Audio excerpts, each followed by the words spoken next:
ya memerintah ya orang-orang muslim.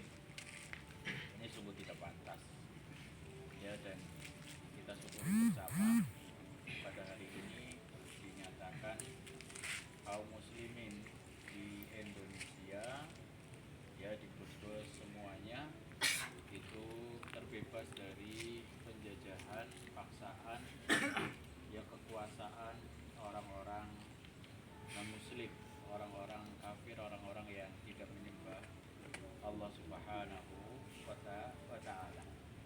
Ya, ini tentunya karunia, sebagaimana ketika Rasulullah SAW berhijrah menuju Madinah, terbebas dari belenggu kekuasaan orang-orang Quraisy, terbebas dari gangguan dan segala sesuatu yang menghalangi dakwah orang-orang Islam, dakwahnya Rasulullah SAW dan para sahabat di Mekah. Ya, lalu kemudian Rasulullah SAW berpindah hijrah ke Madinah dan menjadi manusia-manusia merdeka, tidak dihalangi, tidak disiksa, tidak ganggu dakwah Rasulullah SAW oleh orang-orang kafir. Pun demikian di Indonesia juga seperti itu, kita berhasil mengusir penjajah yang tentunya mereka tidak menyembah Allah Subhanahu wa ta'ala yang menguasai kaum muslimin sebelumnya ya. Itu yang pertama. Yang kedua, kalau kita sudah menyadari bahwasanya Allah membebaskan kita dari penjajahan orang-orang non-muslim, orang-orang kafir, kita membebaskan diri juga, merdeka juga dari penyembahan kepada selain Allah ya. Merdekanya manusia itu dikarenakan ia terbebas dari penyembahan ya seorang hamba kepada hamba yang lainnya. Itu gak merdeka. Yang merdeka adalah ketika seseorang hamba terbebas dari penyembahan terhadap hamba yang lainnya, karena selain Allah Subhanahu wa ta'ala itu adalah semuanya hamba dan mereka tidak pantas untuk disembah, tidak layak, tidak berhak untuk diibadahi. Setiap hamba makhluk yang mengibadahi makhluk yang lainnya, hamba yang lainnya, maka dia terbelenggu dan dijajah. Pada hakikatnya dia belum merdeka, meskipun dia sudah mengusir Belanda, Jepang, Inggris dari tanahnya ya. Meskipun kita sudah mengusir Belanda, Inggris, Jepang, orang-orang kafir yang menguasai kaum muslimin dari tanah kita, tetapi kalau kita masih terbelenggu mengibadahi makhluk, maka itu disebut kita masih terjajah. Kita belum bebas, kita masih terkungkung dengan ketakutan terhadap makhluk ya. Sementara Allah Subhanahu wa ta'ala tidak disembah, sementara Allah Subhanahu wa ta'ala diduakan, disekutukan. Inilah hakikat penjajahan yang sebenarnya. Orang yang tidak beribadah kepada Allah Subhanahu wa ta'ala tetapi diatur oleh makhluk, tetapi ia menyembah makhluk, tetapi ia memenuhi segala keinginan makhluk tersebut, zat tersebut yang ia sembah tersebut ya. Ia tunduk patuh kepada selain Allah Subhanahu wa ta'ala yang sebelumnya dia tunduk patuh kepada penjajah. Ini yang kedua, ini lebih buruk ya. Ini yang kedua, ini lebih buruk.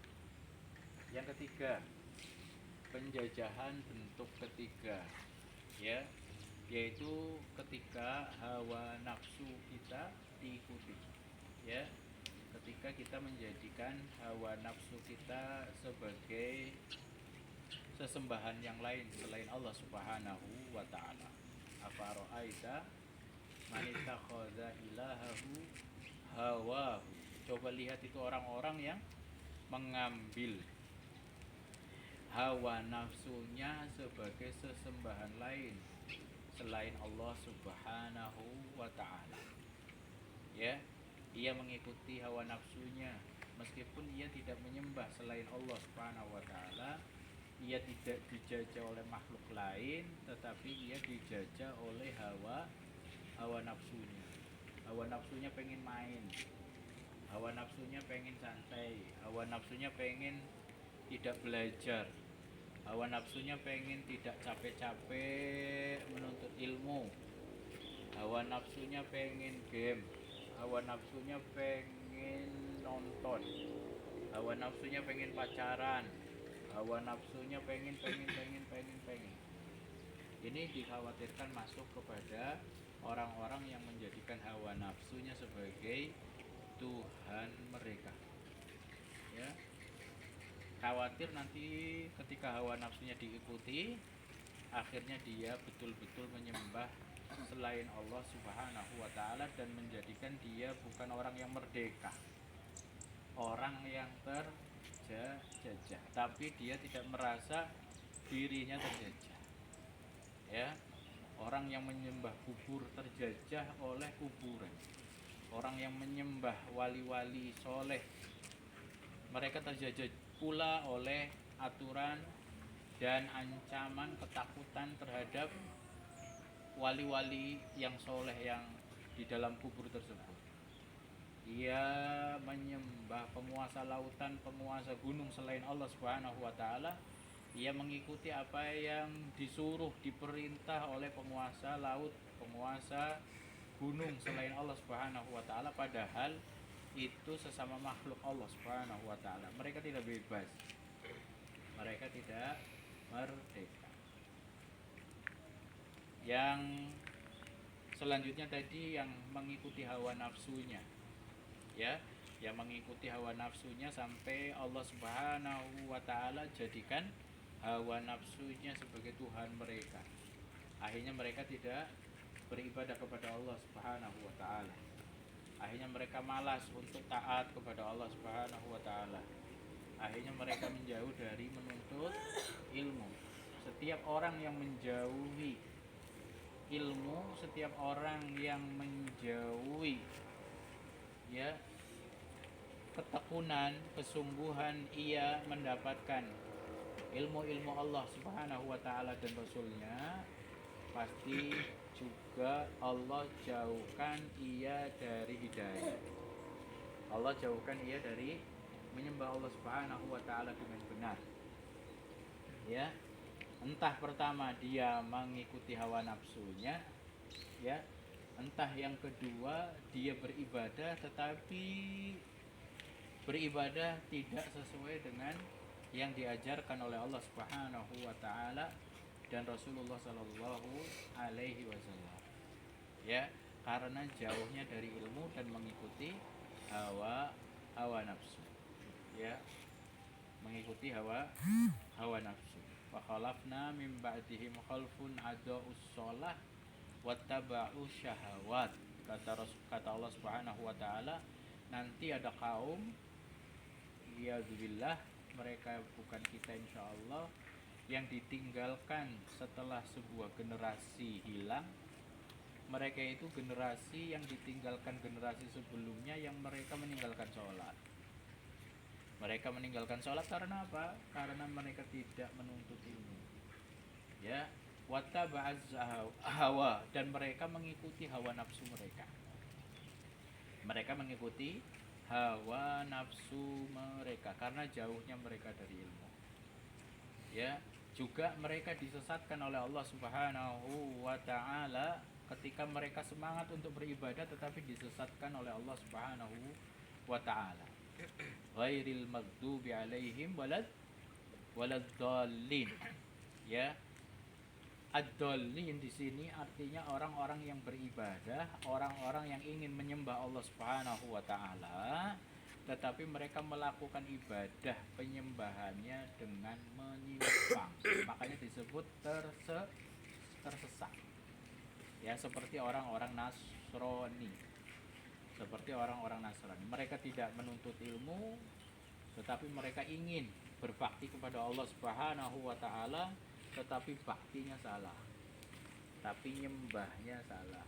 Akhirnya mereka melakukan kesesatan-kesesatan sampai melakukan kekufuran sampai menyembah Isa sebagai Tuhan mereka. Ya.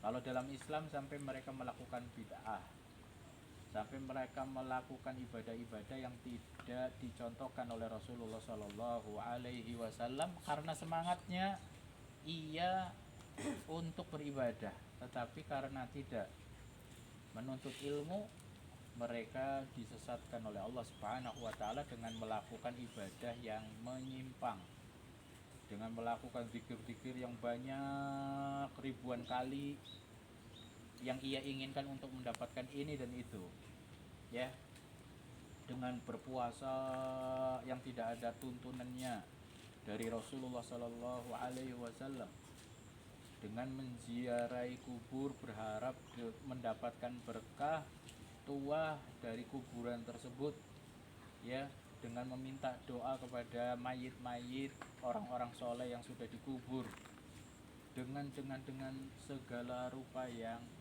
menyimpang dari ajaran Rasulullah Shallallahu Alaihi Wasallam dan tidak diajarkan oleh Rasulullah Shallallahu Alaihi Wasallam.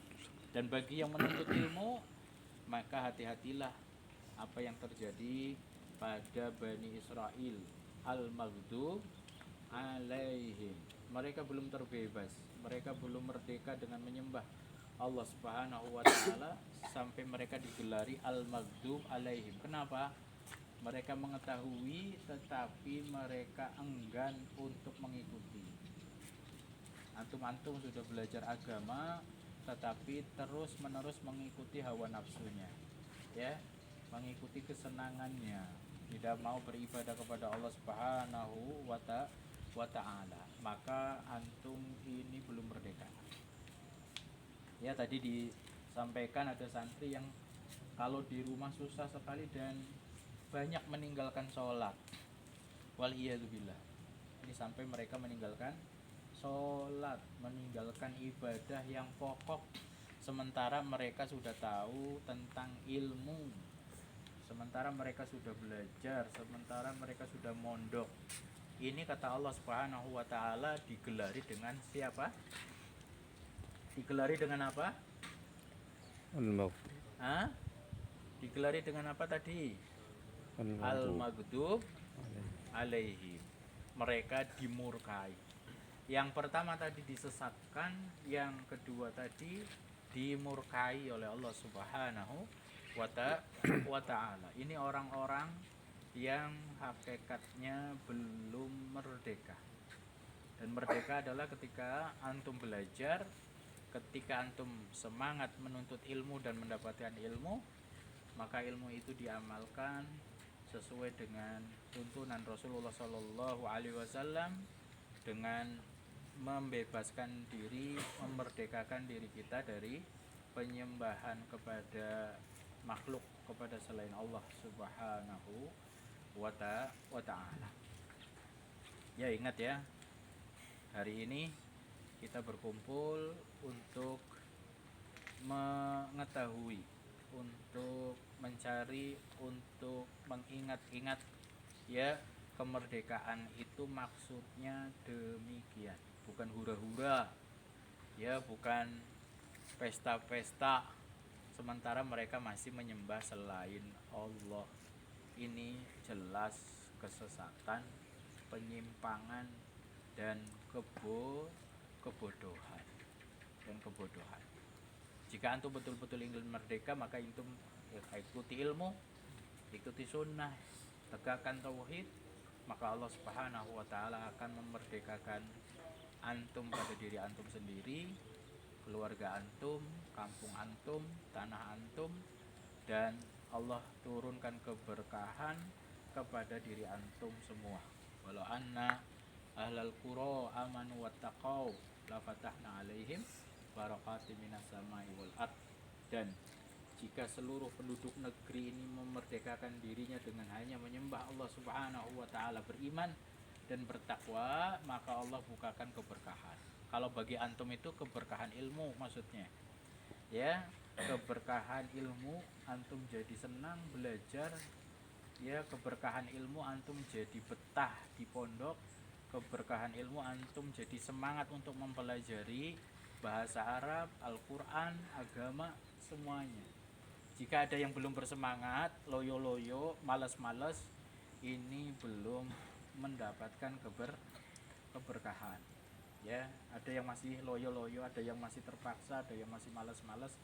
Ini khawatirnya dia belum merdeka, sementara Indonesia sudah lama merdeka.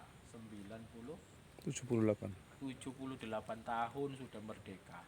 Antum sementara belum merdeka, kasihan. Santri sekalian, selanjutnya yang keempat, ini briefing tanbih seluruhnya kepada santri, ya, kepada para musyrif yang hadir, ya, beberapa hal yang diperingatkan tadi subuh sudah bisa mulai dijalankan, ya, dan dicatat Ustaz Mulia untuk masalah makan minum berdiri, pakaian yang tidak menutup aurat atau tidak sopan, kata-kata yang tidak sopan itu mulai diperingatkan. Nanti kalau masih bandel, nanti kita akan rumuskan hukumannya. Kita nggak mau menghukum dahulu, tapi ada peringatan-peringatan, ya, ada anjuran, ada nasihat dari ustadz yang melihat kalau ada yang melakukan hal tersebut. Ya, ini tambahan dari ibadah, dari tidur malam, dari belajar, itu tambahan lagi adalah apa? Masalah pakaian yang tidak sopan, ya. Masalah pembicaraan yang tidak sopan, ya, omongan-omongan yang tidak sopan, lu gue, kalimat-kalimat binatang dan seterusnya. Terus apa lagi? Terus makan minum, ya. Terus apa lagi yang keempat tadi, Ustaz? Makan minum sambil berdiri, pakaian yang tidak sopan, terus kata-kata yang tidak sopan. Terus apa lagi satunya? Ingat? Hah?